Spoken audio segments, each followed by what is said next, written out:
convincing results, events took a new and dark turn. On Saturday the 11th of May, Gerald died at Royal Stoke Hospital despite the best efforts of the brilliant medical team. The lead detective on this case, DCI Brian Kearney, made this statement 22 days after the start of the inquiry. As such, a murder investigation has been launched. This is now the largest murder investigation on Anglesey since 2001. Gerald suffered horrendous injuries. His family are truly devastated and have been by his side over the last 3+ weeks. They continue to be supported by specially trained family liaison officers.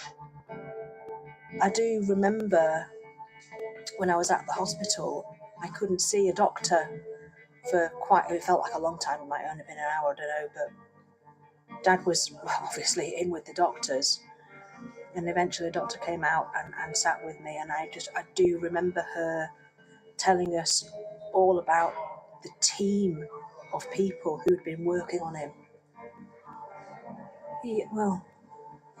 It just seems so awful that a man who was so kind and so funny that somebody could choose not just to kill him, but they used a weapon that people use to hunt large game. He was hunted. My father was hunted.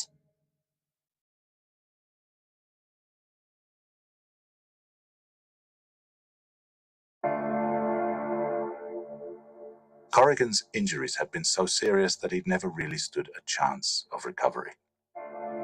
At Ysbyty Gwynedd, Gerald Corrigan received initial emergency surgery, which included the removal of his spleen and surgical repairs for damage to his colon and stomach. Here's Dr. Farbod Babelhavayaji, a consultant in emergency medicine, assessing the extent of Corrigan's injuries. He had a massive blood transfusion and was placed into an induced coma.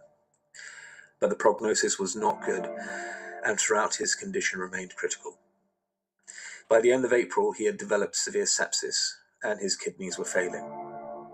At 4:50 a.m. on Saturday, the 11th of May, he was pronounced dead. He died through multiple organ failure due directly to the injuries inflicted by the crossbow bolt. The view of the consultant responsible for the treatment of Gerald Corrigan at Stoke was that Mr. Corrigan had received an horrific injury from which he died. I can't say I disagree. The problem with this kind of situation is that we can only do so much in medicine. We take out the damaged organs, we sew up the bits that have been damaged, we replace blood that's been lost. But ultimately, what you need is the body's own cells to kind of regenerate and heal. And the damage that occurred on that fateful morning, there was no fixing it. It was very sad to read all this. I feel great sadness for both Gerald, but also his family had to go through all of this as well.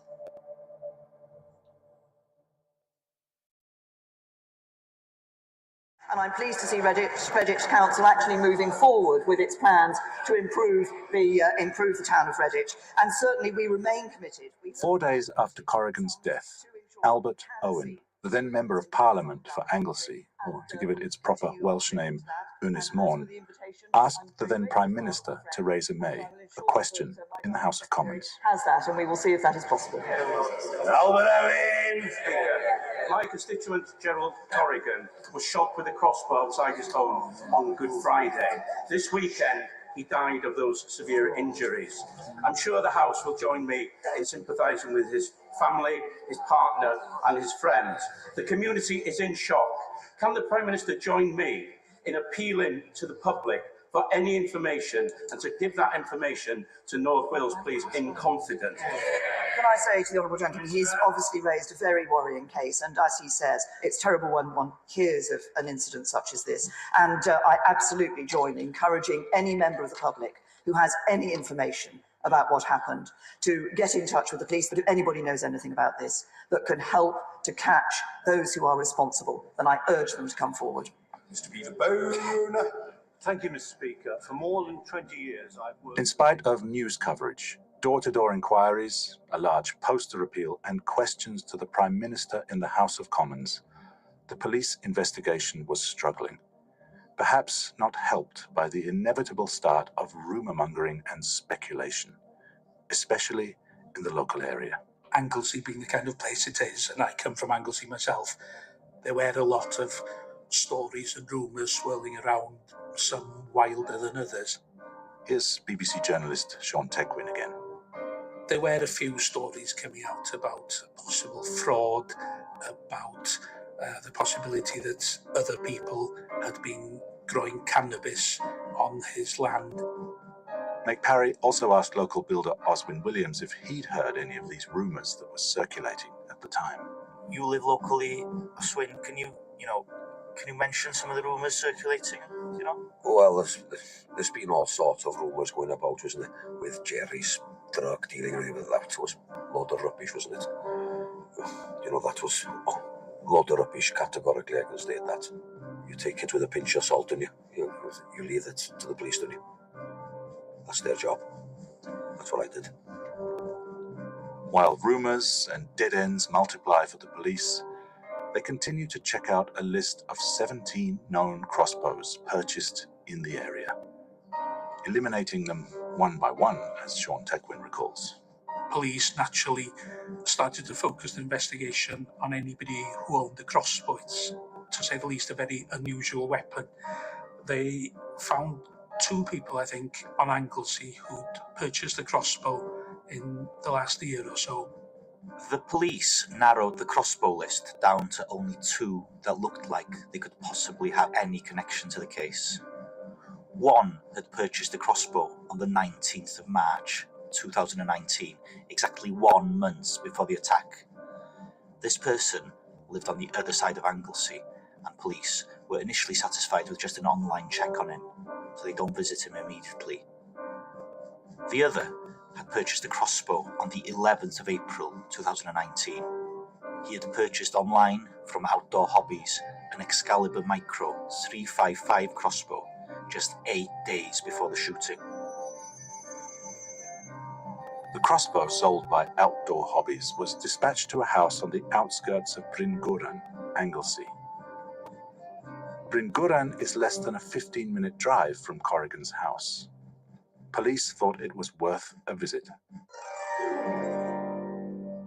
So on the 21st of May, almost a month after the shooting, police went to his house in Bryn Gowran, which is a few miles away from Gerald Corrigan's house. He confirmed that he had ordered an Excalibur crossbow on the 11th of April, but the crossbow hadn't arrived until the 23rd, which was 4 days after the murder. Detectives checked all this and found no, he couldn't have used that crossbow because it hadn't arrived. Whilst the police are talking to this man, another man briefly comes into the room before immediately leaving the house by the front door.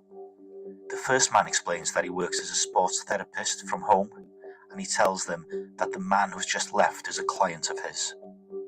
So the crossbow purchased by the man who lived in Bryn Gowran hadn't actually arrived at his house in time for the shooting. He was able to show police the Excalibur crossbow that he'd purchased, together with the bolts that he'd bought for it. The police could see that the crossbow and the bolts had not been used. The police asked the guy whose name was Terence Wall to give them a witness statement. In that statement, he said that he'd bought the Excalibur crossbow, which came with 4 bolts. But then he volunteers some information that makes everyone's ears prick up. Terry Wall told them that he had previously owned the crossbow, but that he had sold it to a man who happened to knock on his door sometime in January or February. It seems that the police had ruled out Terry Wall as a suspect when he said he'd had another crossbow but had sold it 3 or 4 months earlier, January or February time.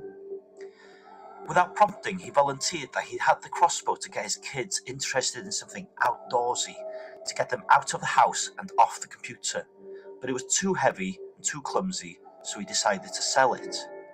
His story was that a man had knocked at his door inquiring if a van outside his house was for sale. At that time, he was in the garden with a crossbow. He said his van was not for sale, and then the man asked to buy the crossbow, which he did, for £180. He told the police that this man happened to be passing, he paid in cash, and was driving a blue Vauxhall Cavalier. This sounded suspicious to the police, as Terry Wall also lived in a very remote house with no passing traffic. And how many Cavaliers do you see on the road these days? I looked it up. They were discontinued in 1995. The police can't connect Terence Wall to the murder weapon directly, or see any reasonable motive that Wall, a fitness instructor who'd moved to Anglesey from London some years previously, had never met or had any dealings with Gerald Corrigan. Once again, the police seemed to be drawing a blank. But all of that would soon change. Yeah, I could see a black smoke, so I knew there was a car on fire there. When the seemingly unconnected theft and later deliberate burning of an expensive, high-spec car provides investigators with some key information. And there's an almighty bang. So I knew the petrol tank had gone, and I could see then what it was. It was a white Land Rover Discovery, but other than anything else, you couldn't tell. That's next time on The Crossbow Killer. The Crossbow Killer is produced, researched and recorded by Meg Parry. Original music was composed and recorded by Mark Roberts, with sound design by Meg Parry. The poem was composed and read by Chris Yorweth. The associate producer was Lyndon Jones, additional mixing by Mike Woolley. Production manager was Amy Wheel, and Stephen Rajan was the executive producer. The Crossbow Killer is written and narrated by Meg Parry and me. My name is Tim Hinman. The Crossbow Killer is an Overcoat Media production, commissioned by BBC Cymru Wales for BBC Sounds.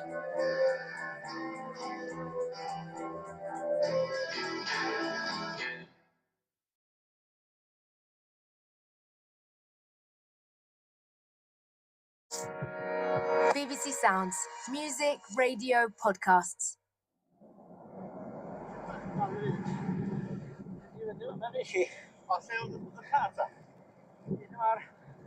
Wel, look hala, lle mae'r stwffet yna. Just ochr yma yn y wal mawr yma. So you got up to this halfway up between the house and the top of the quarry? Yeah, I can remember the day. It was a nice sunny day. Warm. I was going down to the field there to finish planting some leeks. At the end of the last episode, we left North Wales Police struggling to find a breakthrough while investigating a gruesome crossbow attack on a 74-year-old retired lecturer.